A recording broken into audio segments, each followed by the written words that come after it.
Sport Turismo, un segmento muy olvidado por los fabricantes y totalmente eclipsado por la tendencia actual de las trail, ya que, bueno, aunque sean segmentos diferentes, hay muchos puntos de conexión, ¿no?, que hacen que hayan comido terreno a este segmento.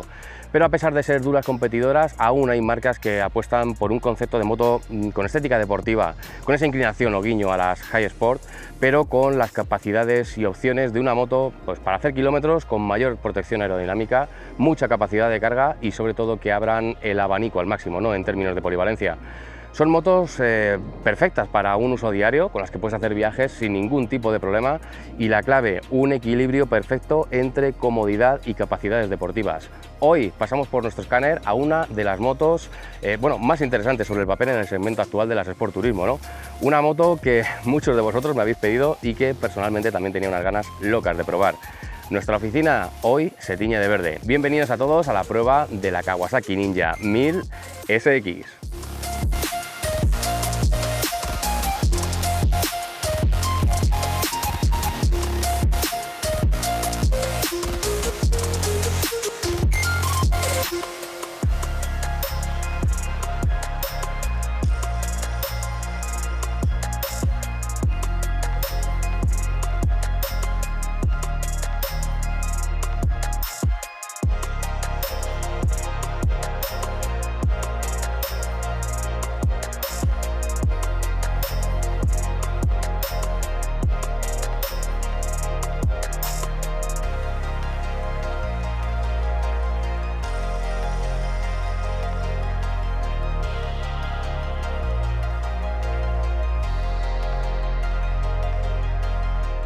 Está disponible en dos colores, roja y negra, y una segunda variación en el característico e impresionante verde Kawa y negra.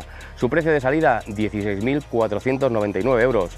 Aparte de esto, Kawasaki ofrece diferentes paquetes de equipación de serie como el Tourer, el Performance, que es el paquete de unidad que tenemos entre manos, y el Performance Tourer. Cada uno con diferentes extras que dotará nuestra máquina de las capacidades que se ajusten a nuestras necesidades concretas, ¿no? O también podemos incluir extras de forma independiente fuera de estos paquetes de equipación. Todo este equipamiento y opciones podéis verlo en la web oficial de Kawasaki. Su altura al suelo se sitúa a 835 milímetros y para que me cojáis como referencia, con mi 1,80 llego sin ningún tipo de problema con los dos pies. Si no es tu caso, como extra tienes un asiento bajo que reduce la altura en 28 milímetros. Y ahora sí, llega el momento de ponernos a sus mandos y empezar a hablar de sensaciones.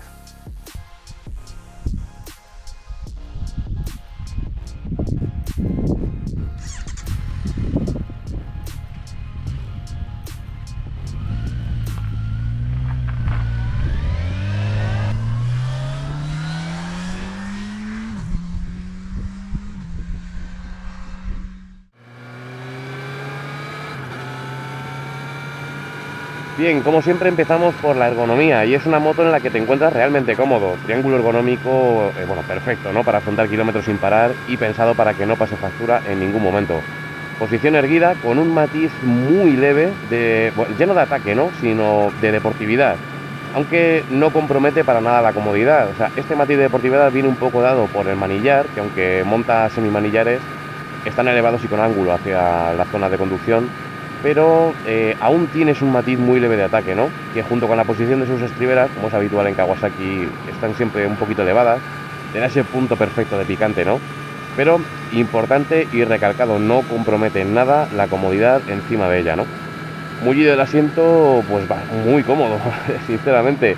Además es bastante amplio y te permite moverte bien, ¿no?, encima de la moto. Por aclarar un poco más la sensación en cuanto a posición y metiendo los datos, ¿no?, en una ecuación Sport Touring, el resultado tiene una inclinación más al Touring que al Sport, pero no pierde tampoco esas capacidades. Para acabar de bordarlo, y hablando de protección aerodinámica, tiene cúpula regulable en 4 posiciones y sin necesidad de herramientas. Aunque, bueno, aquí hay un pero, y es que para regularla necesitamos las dos manos, y este punto, pues oye, complica regular esta altura en marcha.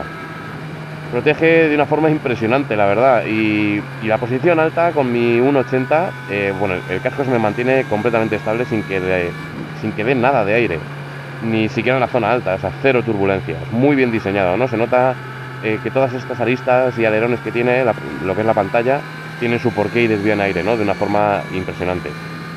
conjunto ensamblado sobre un chasis de doble viga de aluminio. Esto es un detalle muy importante y que, bueno, no sé si os habéis fijado en las pruebas que suelo hacer, pero ya casi siempre se opta por chasis de acero, ¿no? En nuevos modelos que salen. Está claro que, bueno, es una cuestión de costes de producción, pero, bueno, es algo que quería recalcar, ¿no? Suspensiones, bueno, horquilla invertida en el tren delantero y monoamortiguador en el trasero, ambos con ajuste en extensión y precarga. Y además el ajuste de precarga del amortiguador trasero resulta muy rápido y sencillo de operar, ¿no? Ya que tiene un pomo, ¿no?, que podemos regular con la mano y de esta manera podemos ajustar la precarga dependiendo del tipo de peso que vayamos a llevar, si vamos solo, con acompañante, con equipaje, bueno, ya sabéis, ¿no? En cuanto a sensaciones, y a pesar de su peso, que sube la báscula hasta los 235 kilos, debo decir que en marcha es una moto súper ágil. El tarado de las suspensiones camina un poco más orientado al entorno touring. El amortiguador trasero es más firme, pero la horquilla sí la encuentro más blanda, ¿no? Especialmente cuando frenas o cuando haces un cambio de dirección rápido. Bueno, aunque así, como hemos dicho, la extensión es ajustable, ¿no? Por lo que puedes configurar un poco a tu gusto para que no suelte tan rápido, ¿no? Ralentizar un poco el movimiento y en consecuencia que notes una suspensión más firme. Yo lo he regulado, no sé si alguien lo habría tocado o qué, pero estaba al mínimo y rebotaba muchísimo. Y bueno, de 6 medias vueltas que tiene, ¿no? Pues voy en 5, o sea, para que os hagáis a la idea. Aún así, se sigue sintiendo una suspensión cómoda, ¿no? Las carreteras con curvas más amplias, donde ruedas más ligero, son su especialidad. Y si nos metemos en esa vertiente deportiva, notas un aplomo excepcional en paso por curva. Cada moto tiene su comportamiento y difiere mucho de unas a otras en cuanto a cómo se meten en curva, ¿no? Y cómo se estabilizan una vez estás dentro de ella. En este caso tenemos una sensación de aplomo muy marcada y entra por donde queremos. Su punto fuerte, sin duda alguna, es el paso por curva. Una vez apoya, entra en un raíl del que no la saca absolutamente nada, un auténtico tiralíneas. En rasgos generales es una moto que se comporta muy bien en todo tipo de situaciones, ¿no? Aunque no sean su fuerte, y todo depende mucho del ritmo que quieras llevar con ella. ¿Es más Sport que Touring? Pues bueno, se sitúa en una posición muy neutra entre ambas, por lo que cumple a la perfección las sensaciones que se esperan de ella. Además de guardarse un par de ases bajo el carenado que, bueno, inclinan la balanza hacia el lado que necesites, llegado el momento, ¿no? Pero eso lo veremos más adelante. Toca hablar de los frenos, dos discos de 300 milímetros, mordidos por unas pinzas radiales de 4 pistones y un disco de 250 con pinza monopistón para la parte posterior. Vamos, con ABS, ¿no?, como es habitual. El tacto es muy bueno, dosificable, directo, contundente y asistido por una electrónica de primer nivel. Este es uno de los puntos más atractivos de esta SX en relación a su competencia y sobre todo sobre el papel, ¿no? Y es que monta una IMU de 6 ejes. Pero bueno, antes de meternos en materia, vamos a ver cómo se comporta, así que os dejo la introducción a la prueba de frenada.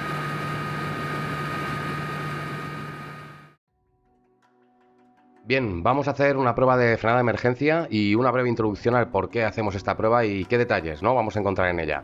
Lo primero que quiero explicar es que, bueno, no se trata de ver la distancia de frenada, sino de comprometer la estabilidad de la moto al extremo, ¿no?, en las peores condiciones que podemos encontrar. Sobre todo para ver actuar los asistentes y poner contra las cuerdas todo el conjunto y la electrónica, ¿no? El primer punto a destacar es que tenemos una zona en pendiente con un 4% de caída aproximadamente, por lo que, bueno, agravaremos las inercias que pueda tener la moto. La prueba la realizaremos a 120 km por hora, la velocidad máxima en autopista y en el sentido de la pendiente.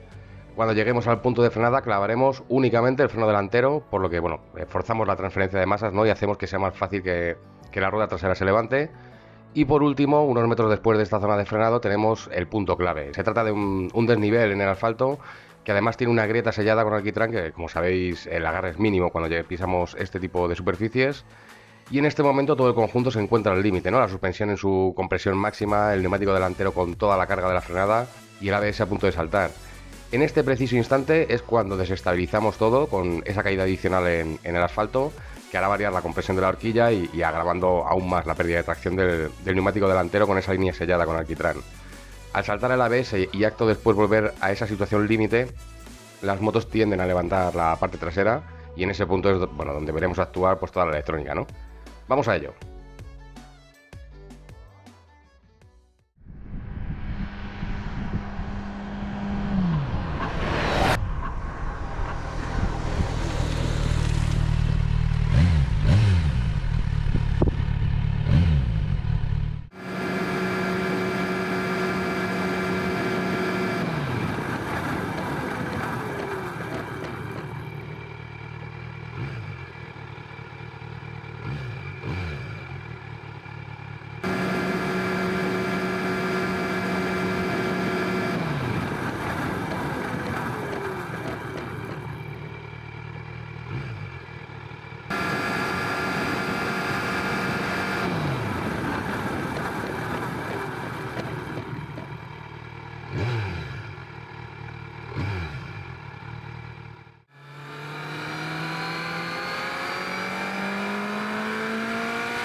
Bueno, pues creo que no hay nada que añadir, ¿no?, a la estabilidad y gestión electrónica, lo habéis podido ver con vuestros propios ojos.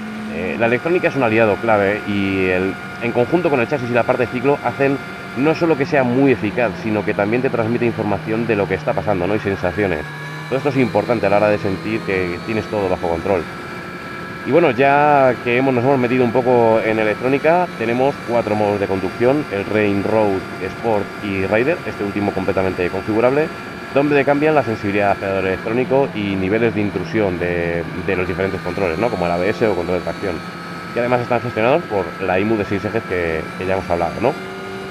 Esto, bueno, ya lo hemos comentado en muchísimas ocasiones, hace que la electrónica sea muchísimo menos perceptible y se ajuste mejor a las condiciones concretas de pérdida de tracción, por mínima que sea. Muchas veces la moto corrige sin que ni siquiera nos demos cuenta, ¿no?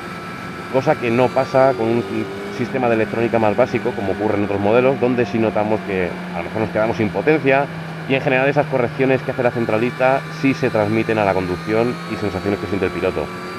Por otro lado, también tenemos cambio semi para subir y bajar marchas sin necesidad de tocar el embrague. Y el cambio va muy bien, suave y fino.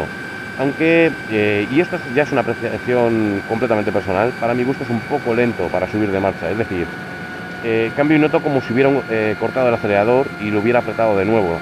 Un escalón muy notable. No sé si se aprecia en el vídeo con la estabilización y demás, pero bueno, bueno, y al final no deja de ser un gusto personal, ¿eh? A mí me gustan más directos, más rápidos.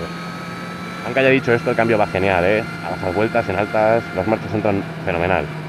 También equipa control de crucero, que en una moto de estas características es un detalle clave. Y detalle clave también es el cuadro digital TFT de 4,3 pulgadas, que bueno, vamos a ver al detalle porque lo merece.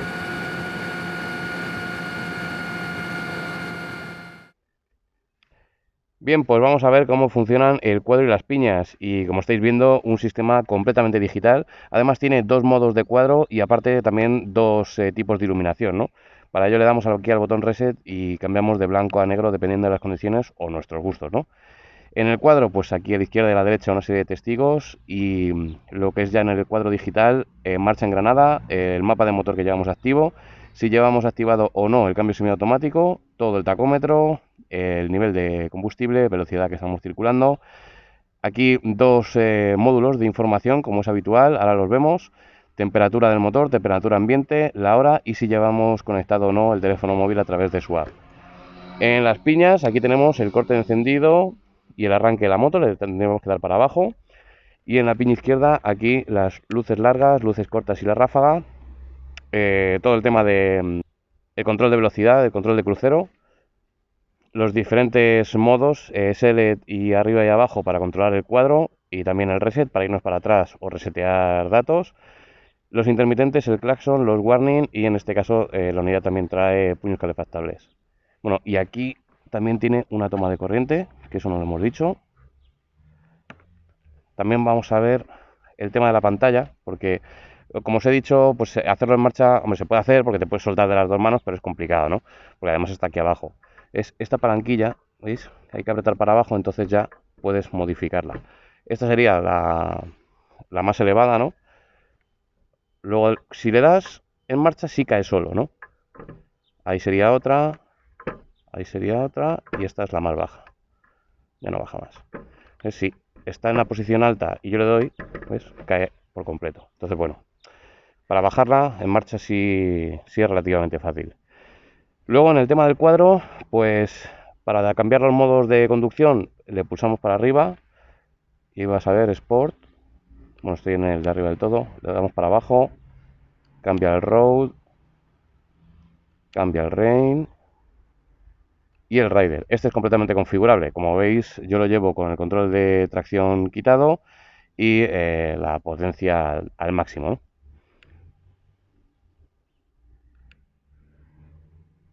Vamos a dejarlo donde estaba, que luego si no... Luego, bueno, el tema del color ya lo hemos visto. Si le damos a Select, entramos dentro del menú. Y aquí podemos cambiar la luz de corte, activar o desactivar el cambio semiautomático, la luz del inmovilizador, si queremos llevar activo el modo Rider o no. En display. El tipo de cuadro, aquí podemos cambiar al 2 y sería este. Bueno, esto va un poco sobre los gustos de cada uno, ¿no? A mí personalmente me gusta este. Luego si queremos que nos deje ciegos o no, vamos, yo prefiero llevarlo siempre a tope. Cambiar la fecha, la hora, podemos configurar para que la moto nos avise cuando le toca la revisión o no, activar el Bluetooth para conectar la app y cambiar unidades y demás. O sea, en ese sentido es un cuadro completo, te da bastante información, pero no tiene nada de complicación ni mucho menos, ¿no? Aquí, como estáis viendo, pues tiene dos botones, cambiamos trip. Esto también se puede cambiar con las piñas, ¿vale? Aquí nos muestra la inclinación, ¿veis? La inclinación máxima, los kilómetros que tiene la moto y vuelta a empezar. Y aquí el consumo medio, el rango o sea, la autonomía que tenemos con el depósito, velocidad media, el tiempo de uso, batería y demás. Y luego a través de la app podemos configurar tanto el mapa RAID al dedillo, a través de la app y lanzarlo a la moto. Nos guarda las rutas en caso de activarlo y tenemos información de la moto, ¿no? Algo que sí he hecho en falta es que se pueda ver en el cuadro directamente sin recurrir en este tipo de moto que además no tiene ningún soporte, o sea, sería complicado, lo podríamos poner aquí y tal, pero bueno, al final hace un poco, ¿no? El tema es que se pueda ver el GPS en el propio cuadro de la moto, ¿no? Más teniendo una app donde ya te registra de por sí los datos de la ruta y demás, pues yo qué sé. Sería bastante interesante de cara al futuro, sobre todo en motos de esta categoría, ¿no?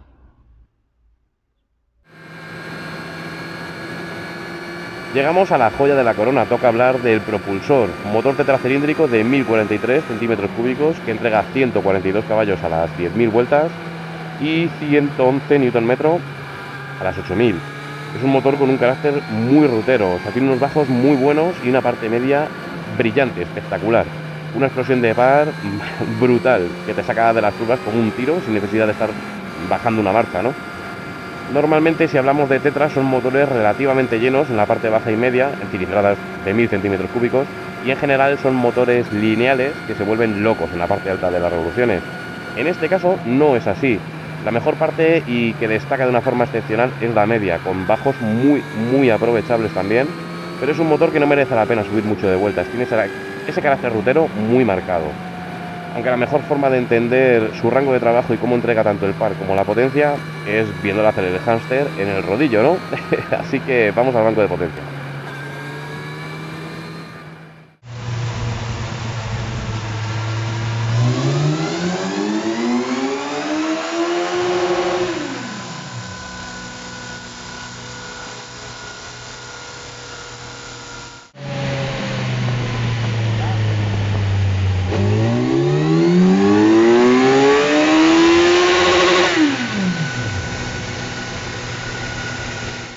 Bueno, pues aquí tenéis la gráfica de par, que es la azul, y potencia, que es la roja. Vemos que entrega el par como un martillo desde abajo del todo y se mantiene muy estable, incluso repuntando hasta las 8.000 vueltas, que no es poco, corta las 11.000. A partir de las 8.000 vemos que baja y aproximadamente 1.000 vueltas después, a las 9.000, se encuentra con la subida de potencia, ¿no? Pero algo menos aguda que esa explosión de par que estábamos sintiendo.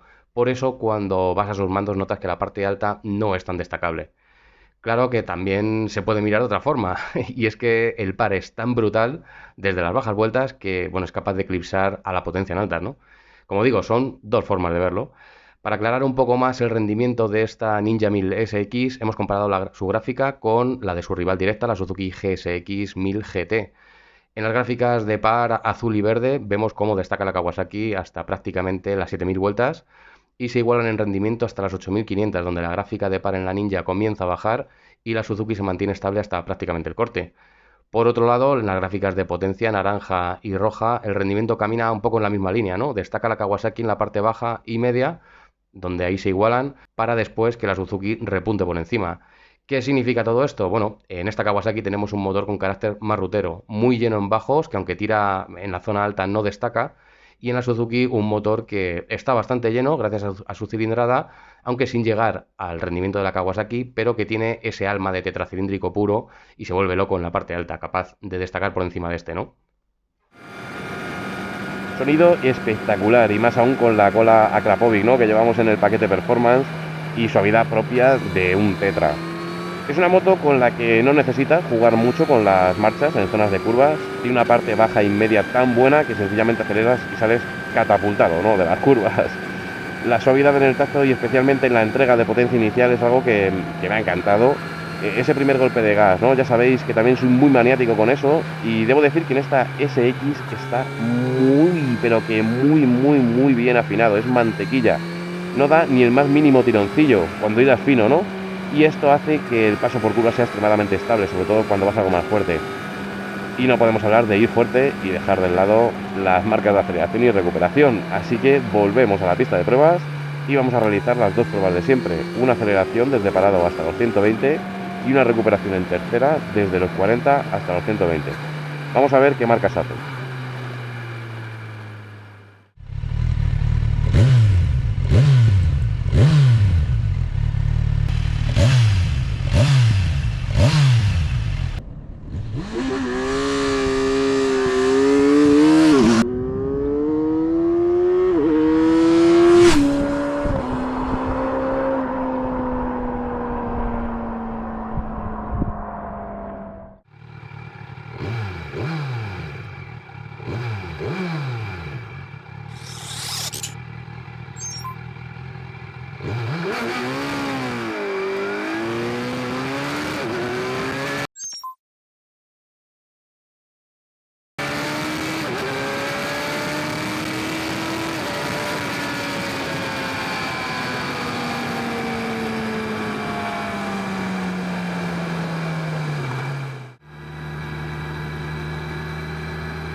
Bueno, pues se hace con un 11º puesto en aceleraciones y le quita el puesto a la Triumph Speed Triple 1200 RS, una moto que tiene 180 caballos, un 1200 de motor y pesa 198 kilos. Sobre el papel la ventaja tendría que ser impresionante, ¿no? Pero no es así. Aunque como sabéis esta zona penaliza muchísimo a las motos extremadamente potentes, ¿no? Por la pendiente, los baches que hemos visto en la frenada y que justo cuando los coge pues suelen ir a muy altas vueltas y prácticamente descontroladas ya con toda la electrónica funcionando. Aún así, los datos están ahí, y otro punto a tener en cuenta es que su rival directa, la GSX S1000 GT de Suzuki, hizo en esta misma prueba 5,11 segundos. No solo anda muy bien, también es eficaz. Si nos vamos a las recuperaciones, continúa en ese 11º puesto, justo por delante de la GT de Suzuki, a una milésima. Esta prueba sí que está apretada. Y en esta prueba es donde se ve todo el rango del motor, ¿no? Conjuntamente con el peso de la moto, donde ya no juega a su favor, como en las aceleraciones, y penaliza pues todo el arrastre, ya que si os fijáis se cuelan por delante motos que son bastante menos potentes, pero también bastante más ligeras. O si nos vamos a la comparación que hemos hecho antes con la Trim, pues se va a un 7º puesto, ¿no? A años luz. Marcas muy interesantes y realmente buenas, para esta Ninja 1000 SX. Un punto muy importante cuando hablamos de una moto con este enfoque Sport Touring es el consumo, y con sus 19 litros de depósito y un consumo oficial declarado por Kawasaki de 5,8 litros a los 100, nos dan una autonomía de unos 310 kilómetros aproximadamente.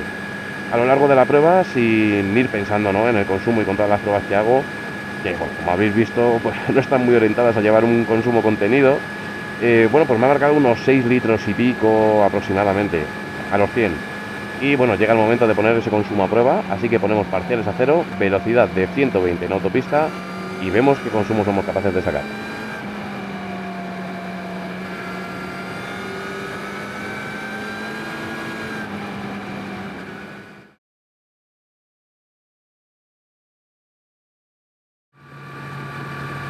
Una cosa que creo que no he comentado es que tiene iluminación full LED y bueno, mientras vemos cómo ilumina voy a daros mi valoración final. Una moto muy interesante para todos aquellos que busquen una moto cómoda, con capacidad de carga para hacer viajes con ella, ¿por qué no?, un uso en el día a día y sobre todo con cierto picante, ¿no?, a la hora de salir a dar curvas. Un equilibrio impresionante entre todos estos puntos y de esas motos que sobre todo te hacen sentir cosas especiales. Lo tiene todo y es una alternativa brutal al mundo trail, bueno, o mejor dicho, esas motos, ¿no?, con estética trail, posición erguida, pero que tienen un enfoque, bueno, claramente asfáltico. ¿Qué plus tiene en relación a ese tipo de motos? Para mí la estética, más deportiva, ¿no?, más como ese concepto F deportiva y con capacidades brutales en muchísimos otros aspectos. La polivalencia llevada a su vertiente más deportiva, sin más. De ella destacaría ese carácter rutero del motor, en el sentido de que a pesar de ser un tetra, han enfocado el rango de trabajo entre las bajas y medias revoluciones, y ese es el rango donde habitualmente nos movemos en carretera al final, ¿no? Además de tener un aspecto muy bueno, y es que tienes potencia disponible sin necesidad de ir dando el cante. Bueno, al final, si un motor de este tipo, ¿no?, a altas vueltas, pues oye, llama la atención, qué tontería.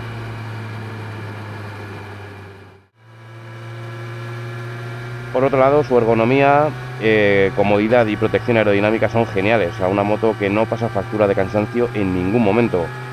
Puntos que no me han gustado tanto, pero claro, aquí entra en juego una visión completamente subjetiva, ¿no?, y eso tenéis que tenerlo en cuenta. Pues para mí las suspensiones son demasiado blandas. Me hubiera gustado un tarado un poco más firme o la posibilidad de configuración en más parámetros, ¿no? Está claro que una suspensión con estas regulaciones saldría más cara, pero la inclinación en cuanto a tarado es más touring, ¿no?, que sport. Puedes acercarla un poco, pero no llega a lo que a mí me gustaría. En cuanto al cambio, bueno, ya lo he comentado, va muy bien, pero el ajuste a la hora de engranar marchas no es tan directo. Este tipo de cambios se configuran con una acción en milisegundos y tengo la sensación cuando cambio, no siempre, pero sobre todo a altas vueltas, que es más lento de lo habitual. Y esto se traduce en un corte de potencia muy perceptible, ¿no?, un vacío. O sea, no sé si me estoy explicando bien. Aunque insisto, es un matiz muy fino y que atiende a mis gustos personales, ¿eh? Con el cambio realmente no hay ningún problema, va genial. No quiero que me malinterpretéis. Algo que sí creo que es un patinazo por parte de Kawasaki es que teniendo este cuadro con conectividad con el móvil hasta el punto de poder configurar los mapas de motor, ¿no?, en el móvil y lanzarlos a la moto, te graba las rutas que haces, en fin, que no tenga GPS en el cuadro, sobre todo en una moto de estas características. ¿Me dices en una Z900? Vale. ¿En una ZX10R? Vale. Pero en esta, no sé. A pesar de los detalles, creo que es una moto impresionante, ¿eh? Va realmente bien y aunque los gustos de cada uno te acercan a unos detalles u otros que te pueden no gustar tanto, hay que ser sincero y con las cartas encima de la mesa, este modelo es más que interesante, muy a tener en cuenta. Y algo que también hay que tener en cuenta son las revisiones que hay que pasar, así que bueno, vamos a verlas. Entramos en los mantenimientos y la primera revisión de rodaje se pasa a los 1000 kilómetros para comprobar que nuestra pequeña está dando sus primeros pasitos sin ningún tipo de problema. En ella se verifican diferentes puntos de la moto como los frenos, seguros de dirección, sistemas eléctricos y de transmisión, embrague, bueno, en definitiva, un listado bastante amplio de zonas concretas. Y aparte de esto, se la cambia el aceite y filtro de aceite. Después de esta primera revisión, los mantenimientos se suceden cada 12.000 kilómetros y en todos de ellos se realizan un montón de inspecciones, ajustes y lubricación de diferentes puntos.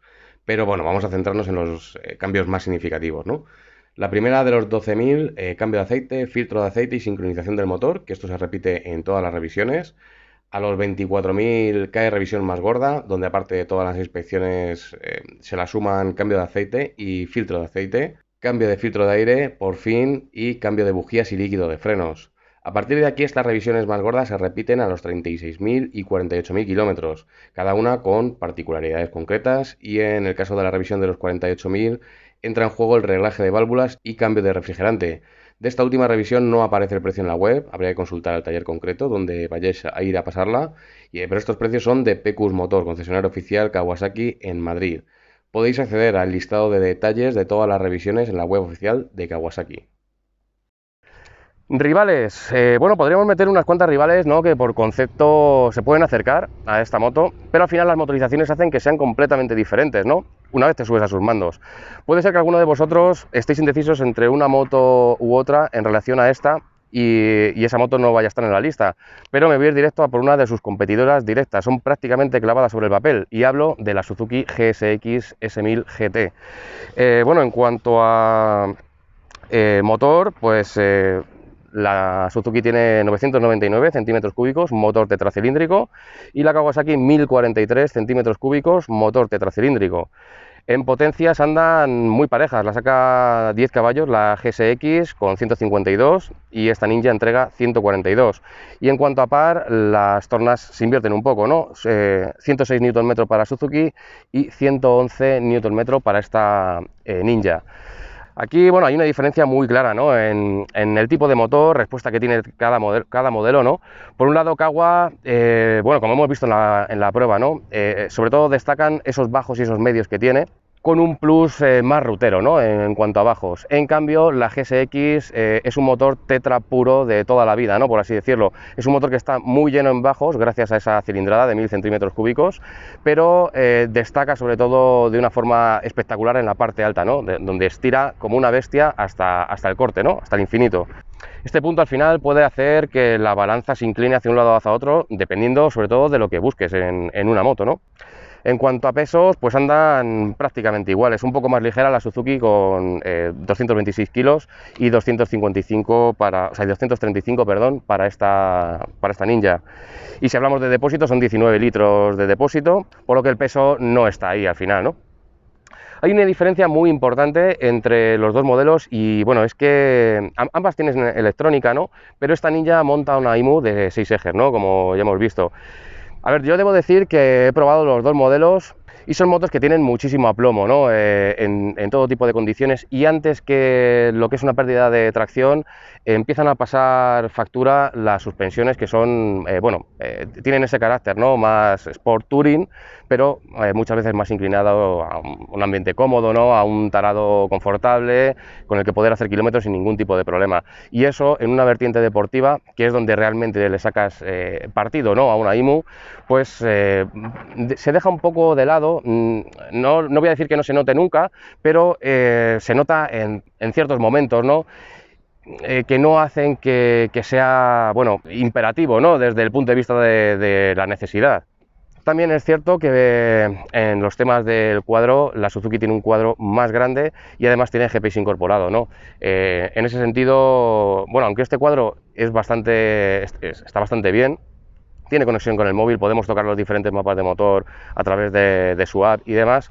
Bueno, Suzuki tiene una ventaja, ¿no? En ese sentido, al igual que esta con la IMU, ¿no? Al final el precio tampoco es altamente decisivo, ¿no? Porque más o menos son muy similares, de 16.000, 15 euros para la Suzuki y 16.499 para esta Ninja. Es un poquito más cara. Bueno, en fin, ahí están los datos, ahí están las pruebas de las dos, las tenéis en el canal, así que por mi parte nada más. Si os ha gustado la prueba, ya sabéis, dale like, suscribiros al canal, que nos ayuda mucho, y lo más importante, cuidaros mucho y nos vemos en la carretera.